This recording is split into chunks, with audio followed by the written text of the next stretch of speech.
You think your dog loves this?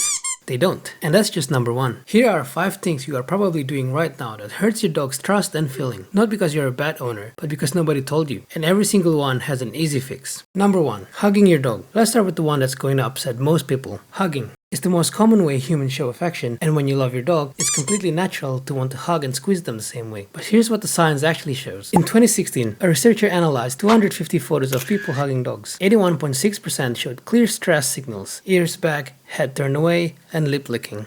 Here's why. Dogs are a cursorial animal, meaning they are built for running.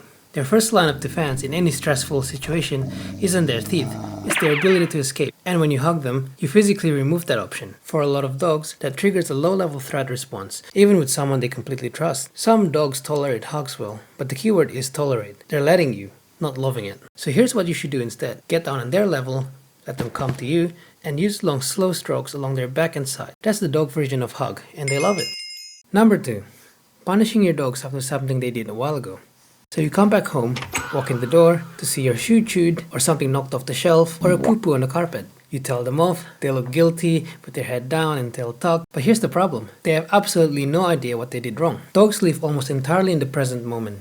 Their ability to connect a consequence to an action that happened more than a few seconds ago is extremely limited. What your dog is responding to when they look guilty isn't the memory of the chewed shoe, it's your current body language and tone of voice. A 2009 study by Alexandra Horowitz, one of the leading dog cognition researchers in the world, tested this directly. Dogs showed the guilty look equally whether they had actually misbehaved or not. What triggered the look was the owner's tone and posture, not guilt and not the memory of the act. So when you scold your dog for something they did an hour ago, they don't connect it to the behavior, but to the current scenario.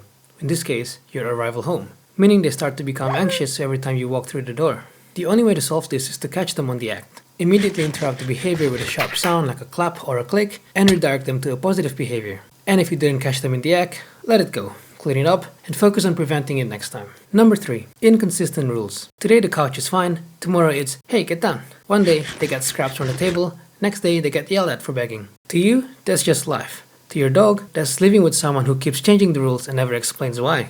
Dogs are pattern recognition machines. They are constantly reading your behavior to predict what's safe and what isn't.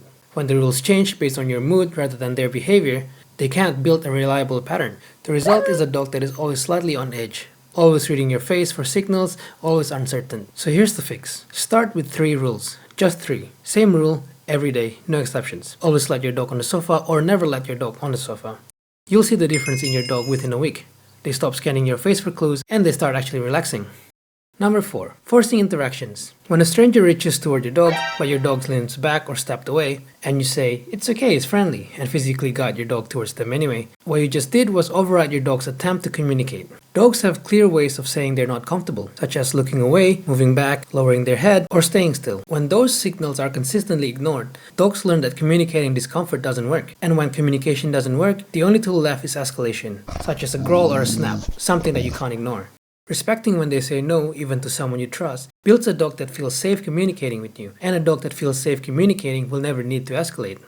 So here's what to do instead. Ask visitors to crouch down, overhand at low level, and wait. Let your dog suss them out and choose to approach them. A dog that chooses to approach is a dog that's actually comfortable, not just complying. Number 5. Using direct eye contact as a discipline tool. Eye contact between dogs and their owner. When it happens naturally and mutually, it's genuinely beautiful. Research has shown it releases oxytocin in both the dog and the owner, the same bonding hormone released between a mother and her infant. That's why a loving gaze with your dog feels so good and just melts your heart. But a hard, direct, unbroken stare, especially paired with an angry expression or a tense body, reads completely differently to a dog. In dog language, a direct, sustained stare is a threat signal, not a dominant signal that earns respect. For anxious dog, the response is fear, but in a more confident dog, it can trigger a defensive aggression. So when your dog does something wrong and you need to discipline them, don't intimidate them into stopping. Interrupt, then show what to do instead. For example, if you caught your dog chewing your shoe, interrupt with a sharp clap or a verbal no or stop, then redirect them into a chew toy.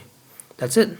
You don't need to stare them down. Mutual, natural eye contact is one of the most powerful bonding tools you have. Use it with warmth. Stop using it as a weapon, because every time you do, you're teaching your dog that looking at you is dangerous, and that might be the fastest way to destroy their trust. None of this makes you a bad owner. Every single person who does them out of love, or because nobody ever explained what their dog was actually experiencing. But now you know.